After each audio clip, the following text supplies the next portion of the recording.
What's going on, Brotherhood Coaching? So if you guys saw, I had asked yesterday, kind of like, how have you found balance with fire and personal life, right? The reason I did that is because I do get questions when people come into the group. They ask questions, and that seemed to be one of the hot topics that came up. I try to look for patterns, and if something comes up a lot, then I bring it up to kind of share with the group. And the group has grown quite a bit lately. And so what better resource than everyone in the group, because we're all at different stages in our career. Some have retired, some are just getting started, some of us are in the middle, beginning, wherever it is. So everything is repeatable. If you study history enough, you find out that nothing new is happening, right? It's all someone's had a similar problem and has dealt with it. So where can we learn from them?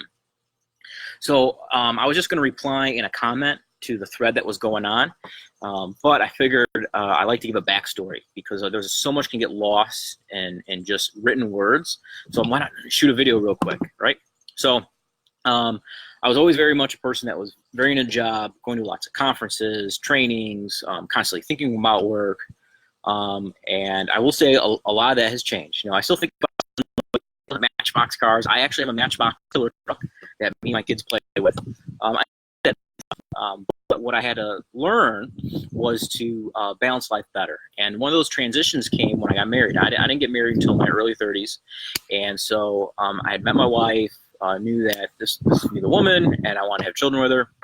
So I had heard a comment that said, I think it came through some friends. I didn't take it negative at all, but the individual said, man, I hope this works out well. John's always wrapped up with work, and a lot of times that can be hard on a relationship.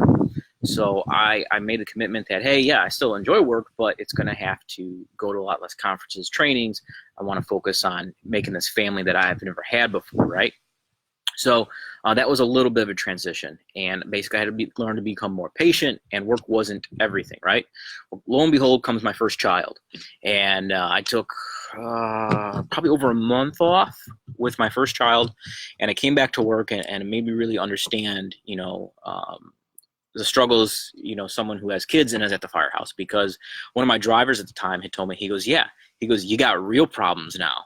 He goes, you have to worry about that child. And so some of the stuff that comes up at work just isn't as a big deal as it used to be. And I'm like, you're exactly right. But I always remember that. And if Ray ever watches this, thank you. Because Ray's the one that told me, he goes, hey, you got real problems now. He's absolutely correct, right? So, and then I had my second child, and I took about 3 months off with him to be home. And, we had complications with Liam, but still, I enjoyed having that time off with him, right? But it also came to me to realize that, at least on my department, if there is not an active list, I'm getting replaced within 2 months. Because if my position opens, I pass away, I quit, I retire, whatever it is, they're going to have a test, and someone's going to take my spot. Do you think that's going to happen in my own family? I don't. I mean, maybe my wife might be married one time, but my kids, I'm the only dad they got. Right now, I'm the only husband my wife's got, right? So work is, I enjoy it. But it's not everything anymore, because I put some more stuff in. It's kind of like how maybe when you have more children, you don't lose love for another one, but you learn to kind of grow with that, right? And that's what I learned with it. So now, one of the comments that someone made was with realizing focus on that family and turn off some notifications for things, because what's great about right now I'm on shift work is that emails come in, I don't check them until I go back to work, because I'm that guy that if I find something's wrong, I screwed up on something, I want to fix it right away. Well, then that's interfering with my home life right now. Right now, my son's sleeping, my wife's taking a nap, my daughter's in school. So I got some time to do a little bit of this, right? So it's all about working with that time, chunking it. When I'm at the firehouse, I try to be at the firehouse. Now, family calls, I'm going to talk to them, right?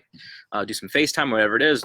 But that's typically when I'll work on it. And I guess I've become better at segregating the time with it.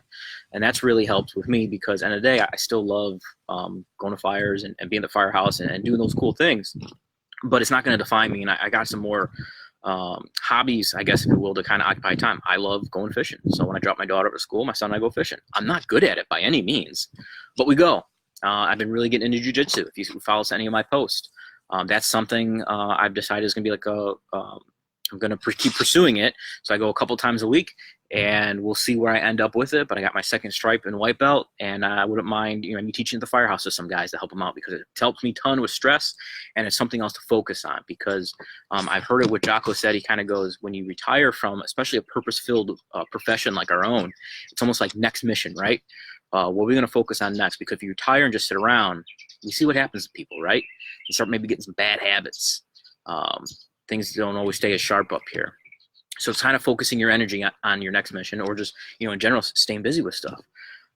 So that's kind of what's worked for me with it. I'm not saying it's perfect, but my family doesn't seem to be struggling with it. I still go to a conference here or there, not as much. I am go to a lot less with it, because I mean, I'm no bullshit, guys.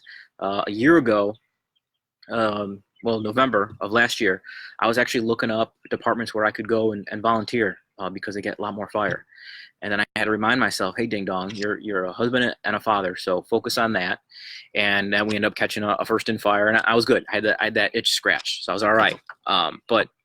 So if you're passionate as I am about stuff, it's something you got to fight. But realizing some of the comments made, man, families that no one's ever said, wish I wouldn't have spent as much time with my family. I like that quote. I think Matt put it up. But they're right. You know, end of the day, people wish they would have spent more time. So don't be neglecting them over some of the fire stuff, because it's a bigger animal than us.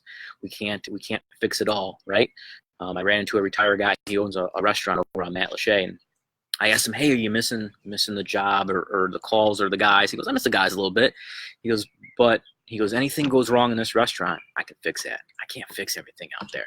And he's right, because there's so many moving parts, and it's just like a big battleship, right? You just try to make it better than you found it, and do the best you can when you're there. So that's all I got for you guys. If you haven't yet, I encourage you to check out the Fix Your Firehouse Academy. I just had a chief from Texas sign up for it, and waiting to hear back, get some more feedback from them. But that's all I got for you guys, and I will talk to you later.